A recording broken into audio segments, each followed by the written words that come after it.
bagong labas na plantsahan. Tas pwede din siyang ihiga. Tapos ito, yan.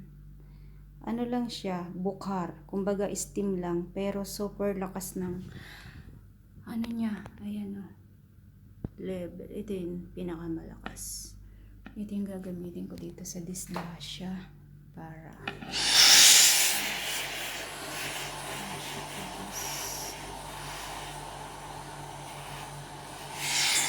wala siyang adyasan dito sa plancha. 1, 2 or ganyan, wala. Basta pipindutin mo lang para lumabas yung hangin niya tsaka yung anong tubig ba. Ayan o, ang ganda ng pagkagawa.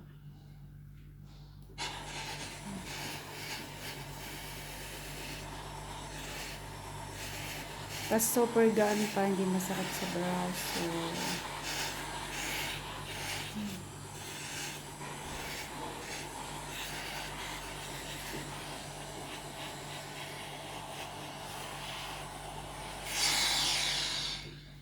Maganda resulta. Pwede siya ihiga.